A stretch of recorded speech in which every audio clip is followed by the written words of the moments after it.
है built in functions. Now function क्या होता है? फंक्शन कुछ और नहीं, एक प्रोग्राम ही होता है, एक प्रोग्राम ही होता है। इसको हम सब प्रोग्राम भी बोल सकते हैं। अब होता क्या है, ये दो तरह के होते हैं। एक बिल्ट इन मतलब क्या हुआ, जो पहले से ही अवेलेबल है, इसको आप लाइब्रेरी फंक्शंस भी बोल सकते हो, जो पहले से ही अवेलेबल है, ठीक है ना। अब उस दूसरे फंक्शन के टाइप होते हैं यूजर डिफाइंड फंक्शंस, ठीक है, ये हम बनाएंगे, ये कस्टमाइज्ड होते हैं, जो हम बाद में समझेंगे, राइट। ये हमारा बाद में टॉपिक है। कस्टमाइज यानी हमारी रिक्वायरमेंट जो भी होगी वो पूरा करेगा, ठीक है। तो हम जब लाइब्रेरी की बात कर रहे हैं तो ये हम हैश इंक्लूड stdio.h लिख रहे हैं, तो ये क्या है, ये एक हेडर फाइल है, ठीक है। इसको आप दूसरा नाम बोल सकते हो लाइब्रेरी फाइल। लाइब्रेरी फाइल का मतलब जब आप C++ या कोई भी एप्लीकेशन डालते हो, उसके साथ बहुत सारे पैकेजेस पहले से इंस्टॉल्ड होते हैं। मैं पैकेजेस वर्ड बोल रहा हूँ, पैकेजेस का मतलब भी लाइब्रेरी होता है, तो पहले से ही अवेलेबल होते हैं।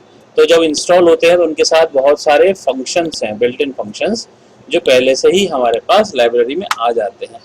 तो अभी हमें जैसे मैथमेटिकल कुछ मैथमेटिकल कैलकुलेशन करनी हो, जैसे अभी हम इसमें क्या क्या समझेंगे। सपोज मुझे स्क्वायर रूट फाइंड करना हो किसी का, ठीक है, उसके बाद में किसी का मुझे पावर यानी x⁻y होता है ना, वो फाइंड करना हो, मुझे कोई वैल्यू राउंड करनी है, राउंड अप या राउंड डाउन करनी है, ठीक है, ऐसे कुछ करना हो, राइट। मुझे लॉग फाइंड करना हो किसी का, ठीक है, मुझे साइन कोसाइन फाइंड करना हो, टेंजेंट फाइंड करना हो, ठीक है ना, ये होते हैं ना अलजेब्रिक कैलकुलेशन।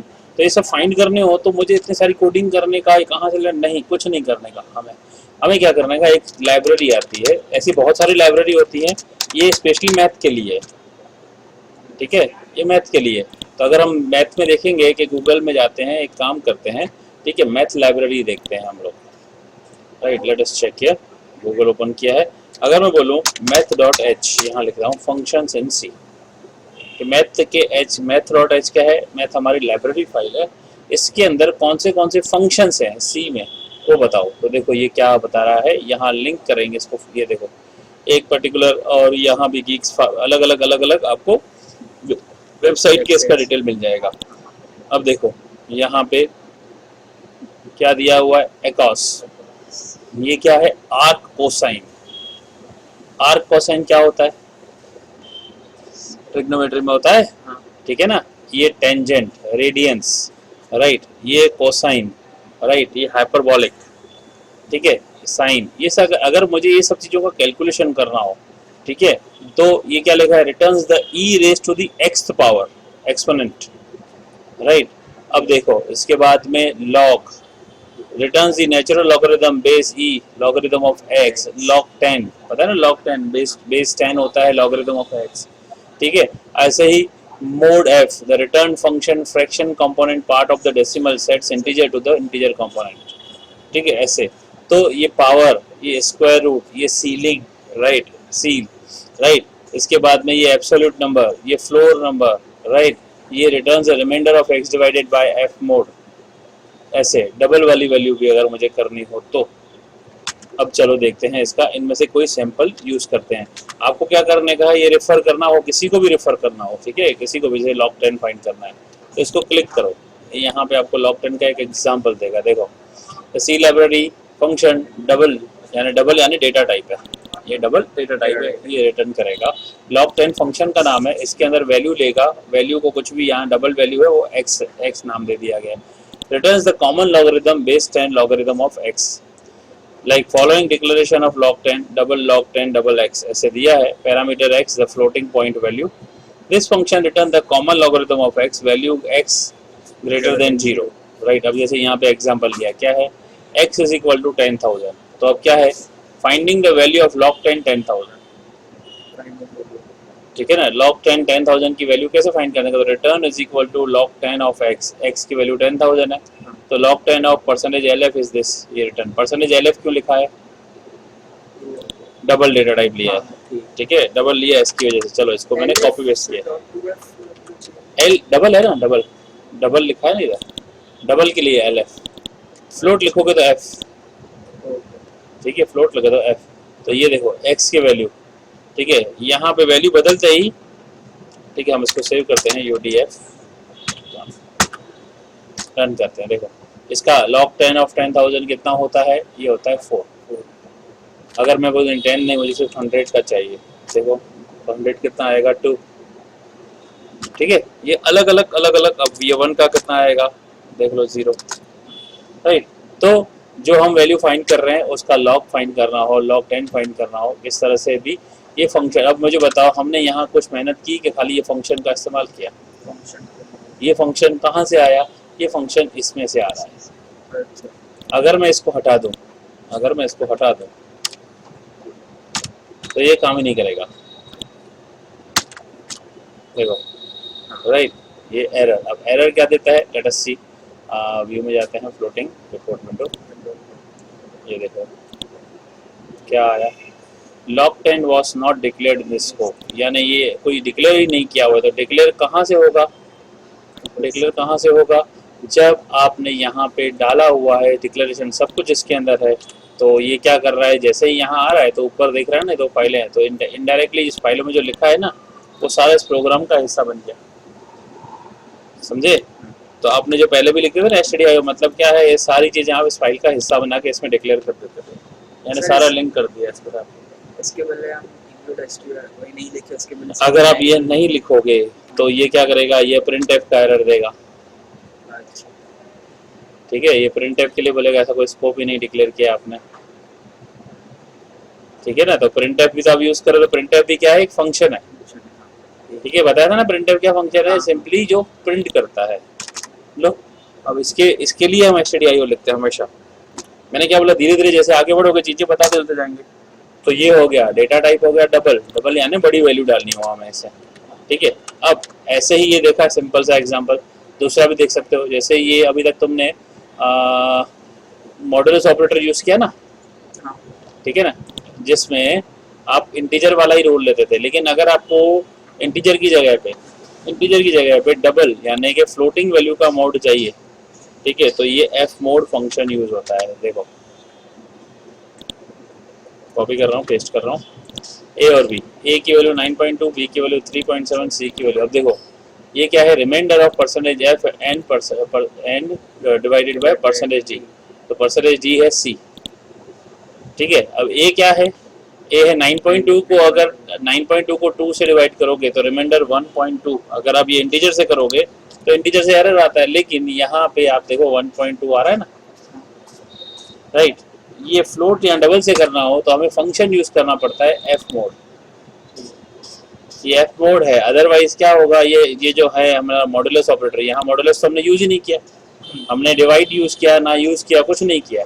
हमने क्या किया है? हमने फंक्शन यूज किया। ये फंक्शन यूज करके हमने उसका रिमाइंडर फाइंड कर दिया। ठीक है, अगर इंस्टेड ऑफ इंटीजर मैं सपोज यहाँ फ्लोट लिख देता हूँ, सी की वैल्यू 2.75 करते हैं, देखना अभी। ओके, अब देखो यहाँ पे 2.75, राइट, वो वाली वैल्यू से भी हम इवेल्युएट कर सकते हैं। समझे? तो पॉइंट वाली वैल्यू से भी आता है, राउंड वैल्यू से भी आता है, राइट। ये होगा through the function, built in function. Okay, तो ऐसे और बिल्ट इन फंक्शन जैसे मैंने बताया कि सीलिंग है। What is the meaning of ceiling? Ceiling मतलब अपर, तो ये राउंड अप कर देता है, यानी कोई भी वैल्यू होगी उसको हायर साइड करनी हो। जैसे अगर मैं बोलूँ what is a round of 9.3, 9.3 को राउंड करो। राउंड मतलब इंटीजर वैल्यू में, डेसिमल में 9 ना, राइट। अगर 9.6 बोलो तो ना, तो 10 होगा ना, अच्छा बढ़ जाएगा, हाँ, पॉइंट के बाद है ना? 5 के बाद बढ़ जाएगा, ठीक है ना। लेकिन मैं राउंड अप बोलूँ तो बढ़ेगा ही। राउंड अप करो तो क्या होगा? अगर मैं बोलूँ व्हाट इज राउंड ऑफ 9.01 तो भी 10 है ना। तो अब वो क्या वैल्यू, फर्क नहीं पड़ता, 9 के ऊपर राउंड अप यानी ऊपर ले जाना, तो ऊपर यानी ये सीलिंग। देखो 1.6, 1.2 इतने सारी वैल्यू ली है इन्होंने, क्या किया है? .1f मतलब एक ही वैल्यू आएगी। देखो सील फंक्शन यूज किया है, वैल्यू 1 का सील। 1.6 का क्या होगा? 2। 1.2 का क्या होगा? 2 होगा। अच्छा हाँ, राउंड अप, हाँ प्लस, राउंड अप होगा 2। 2.8 का 3, 2.3 का देखो, है ना। तो यही सील, इसकी जगह दूसरा आता है फ्लोर। फ्लोर क्या होगा? राउंड डाउन, माइनस माइनस नहीं, राउंड डाउन। हाँ, माइनस मत बोलो, इसको राउंड बोलते हैं बेटा, round up and round down. देखो चाहे वो 2.9 क्यों ना हो या कुछ भी, 2.8 का भी फ्लोर डाउन यानी 2 ऐसे। हाँ यस, नहीं हटा नहीं देता है, इसको अप या डाउन ले जाता है। हटाने का काम तो इंटीजर है। अगर 1.6 का इंटीजर क्या होगा, 1 पॉइंट वाली वैल्यू आगे वो कंसिडर ही नहीं करेगा बच्चे, वो इंटीजर, हटाने का काम इंटीजर का है, ठीक है। लेकिन राउंड अप और राउंड डाउन में फर्क है ना, समझे ऐसा। तो ये बिल्ट इन फंक्शंस है, इसका यूज कैसे करते हैं देखा है, ऐसे बहुत सारे हैं, देखो जैसे बताया ना, राइट। अभी ये तो हो गया math.h, ऐसे ही सी की बहुत सारी लाइब्रेरी है, ठीक है। लाइब्रेरी फंक्शंस या लाइब्रेरी लिस्ट, देखो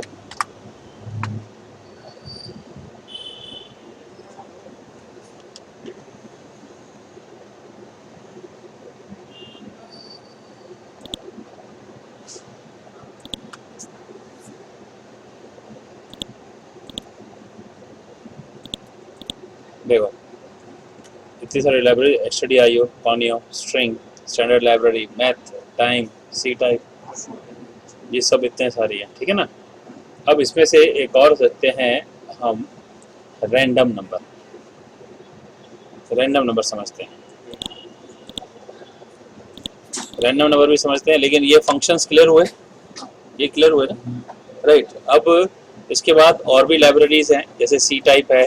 सी टाइप में क्या होता है, कैरेक्टर रिलेटेड होता है, कैरेक्टर्स के रिलेटेड जो भी होंगे। तो सी टाइप डॉट एस अगर लाइब्रेरी बताऊँ मैं यहाँ पे, ये देखो दिए ना, math, local, limits, c type, ये सी टाइप। तो सी टाइप्स के अंदर ये फंक्शंस हैं। Is alpha number, what's the meaning of this, is alpha number, ध्यान से देखना ये क्या है। हम जब कैरेक्टर इनपुट करते हैं, हम जब भी कोई कैरेक्टर इनपुट करेंगे, ठीक है, तो वेरिएबल 1 की वैल्यू क्या है, डी, डी यानी सिंगल कैरेक्टर, राइट। ये वेरिएबल 2 की वैल्यू क्या है, 2, ये 2 डिजिट नहीं है, ये कैरेक्टर है,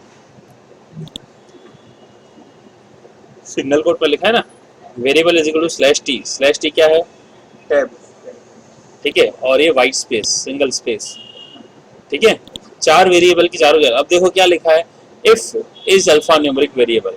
अब ये इफ सीखोगे तुम, बाकी है तुम्हारा, लेकिन तुम्हारा लिखा हुआ है ना, इफ सीखा है ना, राइट। ये क्या बोल रहा है, अगर ये अल्फा न्यूमेरिक वेरिएबल है तो इज अल्फा न्यूमेरिक करके प्रिंट करना, नहीं तो नॉट अल्फा न्यूमेरिक करके प्रिंट करना।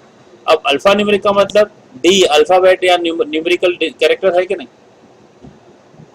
है ना। डी क्या है, अल्फाबेट है। 2 क्या है, न्यूमेरिकल वैल्यू है। टैब क्या है, अल्फा न्यूमेरिक थोड़ी है। अच्छा, टैब भी अल्फा न्यूमेरिक में आएगा, राइट, टैब भी अल्फा न्यूमेरिक में आएगा, लेकिन स्पेस नहीं आएगा, नहीं सॉरी, टैब भी नहीं आएगा, टैब भी नहीं आएगा, टैब भी वाइट स्पेस में आता है, राइट। यहाँ देखो आंसर आया है, D is alphanumeric, this is alphanumeric, tab, ये टैब देखो, जैक देख रहा है, टैब जगह लगी है, ये is not alphanumeric, is not alphanumeric, answer आ रहा है। तो ऐसी चीजें अगर यूज करनी हो तो हमें क्या, मैथ नहीं, सी टाइप। सी टाइप यानी कैरेक्टर्स के रिलेटेड होता है, सी का मतलब यहाँ कैरेक्टर टाइप है। तो ये लाइब्रेरी है कैरेक्टर टाइप, यहाँ बताया है, इज अल्फा है, is control, right, pass character, control character, what's a control character. देखो ध्यान से देखो, यहाँ पे ये प्रोग्राम देख लेते हैं, चलो इसको कॉपी करते हैं,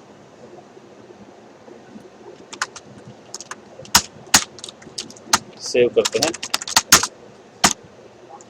देखो ऑल ट्यूटोरियल्स यहाँ पे हमने क्या किया है, देखो ध्यान से, ये लिखा है print string till control character while not, जैसे हमने लिखा वाइल, ये आगे पुट कैरेक्टर रखेंगे, वाइल नॉट स्ट्रिंग ट्रू, ये रहा।